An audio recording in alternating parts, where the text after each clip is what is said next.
Para business leaders dan intellectual business community, kita lanjutkan diskusi kita hari ini, yaitu do your commitments meet your convictions. Yang intinya adalah apakah kita melakukan apa yang kita sudah komit untuk kita lakukan, yang seringkali dalam kenyataan sehari-hari kita drag dengan sehari-hari, sehingga apa yang kita lakukan ternyata tidak sesuai dengan apa yang kita komit untuk lakukan. Dan dari audiens ada yang ingin bertanya, mungkin dari Pak Sionanto, silakan Pak Sionanto. Ya, saya ingin mengajukan satu pertanyaan dan satu mungkin pendapat ya. Ya. Jadi yang pertama, pertanyaan saya menyangkut mengenai pilihan di bisnis ini. Jadi Pak Mes ini kenapa memilih pilihan jenis produknya, ya memilih masuk ke bisnis semacam ini? Menurut saya agak spesial ya, membutuhkan mungkin pengetahuan atau keahlian khusus ya. Nah, apakah memang sebelumnya sudah memiliki keahlian di bidang ini atau ada alasan lain yang Nah, yang kedua tadi mengenai masalah prioritas dalam hidup ini ya. Nah, menurut saya prioritas itu memang sebenarnya agak sulit untuk diurut-uruti secara jelas terpisah ya, karena seringkali kepentingan atau prioritas itu saling terkait ya. Jadi kalau kita bilang kita mengutamakan keluarga, tidak berarti kemudian menomorduakan pekerjaan, karena akibatnya nanti bisa masalah ke keluarga gitu dan sebagainya. Ya. Itu aja, masih. Baik, terima kasih. Langsung dijawab aja ya, biar nggak lupa. Ya. Mas Pantri, kenapa milih bikin sepatu sih, bukan bikin topi gitu? Jadi kebetulan karena background saya dari teknik fisika dan saya banyak pengalaman di background safety, dan saya pernah di bidang safety inspector. Kemudian saya masuk di pabrik sepatu safety. Oke. Ya, masuk pabrik sepatu safety, dari menjadi marketing manajernya. Kemudian saya masuk lagi di salah satu yang multinasional di technical advisor-nya. Dan disitulah saya melihat bahwa produk ini sangat unik, benar kata Pak Sianto, bahwa kenapa kita nggak bisa? Saya melihat kita bisa kok.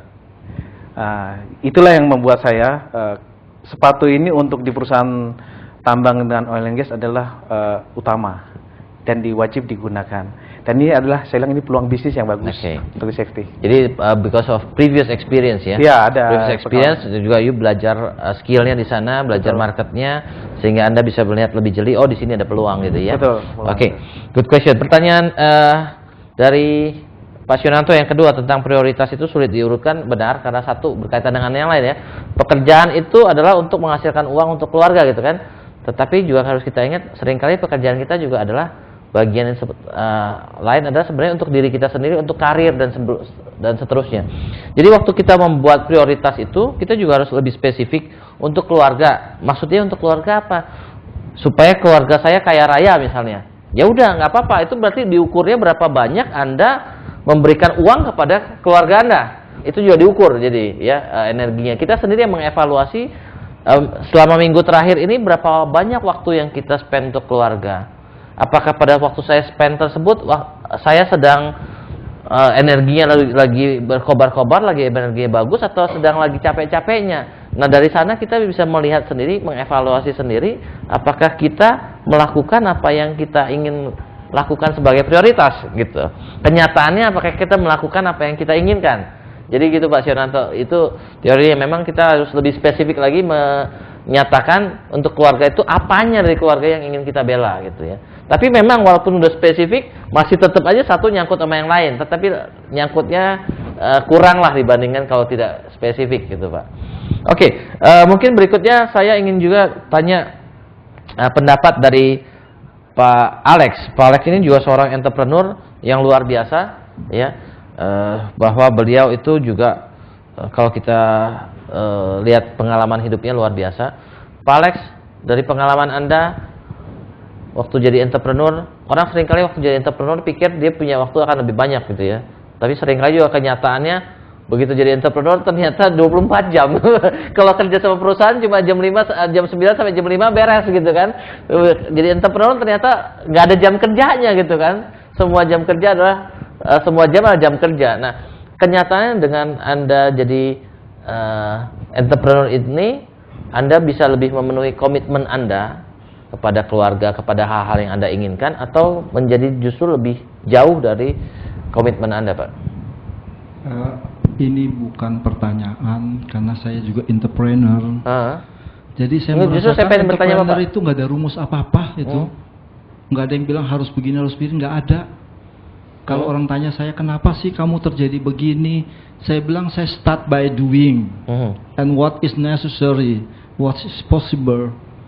And you are doing the impossible. Begitu aja kok. Nggak, Saya pertanyaannya, nggak merasakannya. pertanyaan dengan jadi entrepreneur, apakah Pak Alex merasa justru dengan jadi entrepreneur ini Anda bisa lebih leluasa mengatur waktu sehingga Anda bisa lebih dekat kepada komitmen apa yang Anda inginkan dalam hidup ini, atau justru Anda merasa ini lebih dragging saya lebih jauh daripada apa yang saya inginkan, komitmen saya? Saya juga bingung dulunya tuh.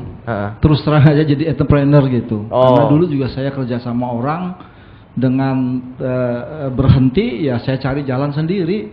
Ternyata ketemu juga jalannya. Jadi, menurut saya cocok di bidang ini, saya teruskan. Jadi kejeblos gitu Pak, jadi Iya, entrepreneur ya, Pak, ya? by action aja itu. By accident Pak ya, bukan by planning Pak ya? Iya. Iya. Oke Pak. Saya berpikir waktu itu no mountain is too high to climb. When you trust in yourself and believe. Jadi kita tanjakin aja. Hajar aja Pak ya? Iya. Apa sih sebetulnya? Bagaimana lagi saya harus gimana? Kita tanjak aja itu gunungnya itu. Terima kasih Pak. Thank you. Iya, thank you. Thank you. Pak Hasan, ada ingin bertanya? Pak Swadi. Pak Swadi, silakan Pak Swadi. Terima kasih. Saya ingin bertanya, saya ini masih sebagai karyawan di suatu perusahaan multinational company. Sebenarnya saya sudah lama sekali ingin menjadi entrepreneuring. Saya ingin belajar dari pengalaman Pak Pesmantri, apakah ada tahap-tahap yang harus dilalui atau apakah ada yang harus dipersiapkan untuk menjadi entrepreneuring. Terima kasih. Oke, ya kuncinya apa sih gitu ya? Kenapa bisa gitu ya? Gimana, Mes? Ya, untuk jadi entrepreneurship sebenarnya yang kita punya komitmen pribadi saja. Ya, memang perlu persiapan bahwa menjadi entrepreneurship sesuai dengan bidang kita.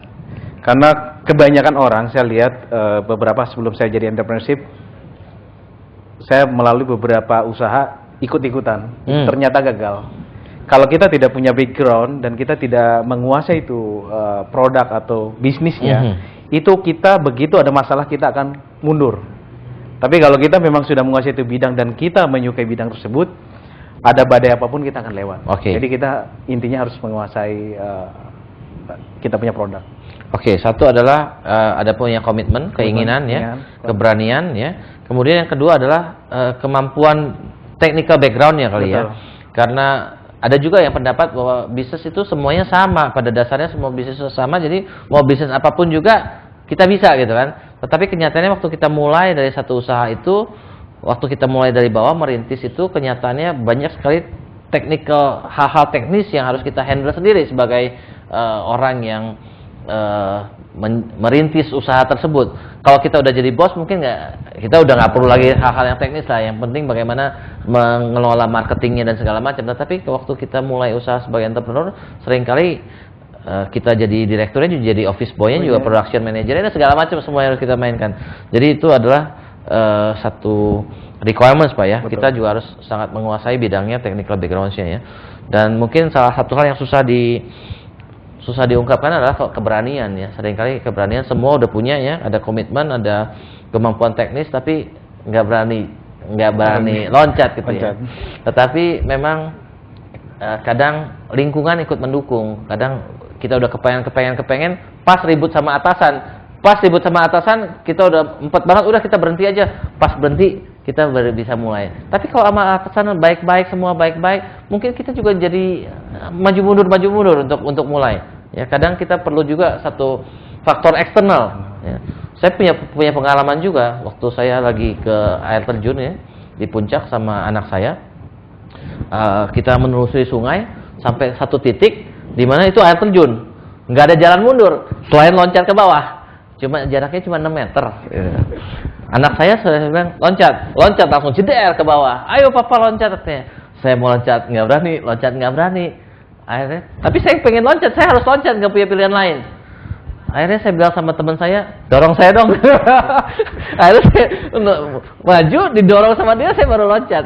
Sometimes memang kita perlu juga faktor eksternal untuk dorong kita untuk loncat. Kadang memang di critical point itu kita nggak punya satu memang kita harus sadari sometimes kita nggak cukup berani, tapi kalau pas external environment itu mendorong kita, jadilah itu gitu ya. Jadi kalau misalnya Anda punya kesulitan itu, cari ribut lah pada atasan Anda dipecat kan ya, jadi entrepreneur gitu ya. Harus ada pemicunya. Harus ada pemicunya gitu kan. Oke, kita lanjutkan ya. Masih waktunya tinggal 1 menit untuk segmen ini ya. Oke, jadi kita harus break dulu untuk segmen ini. Makin seru diskusi kita, tapi masih ada 1 segmen lagi yang akan kita lanjutkan. Para business leaders dan intellectual business community, kita harus break lagi untuk masuk ke dalam segmen terakhir. Buat Anda yang ingin berpartisipasi, silakan SMS ke 0896 kali 788. Kita masuk ke dalam segmen berikutnya.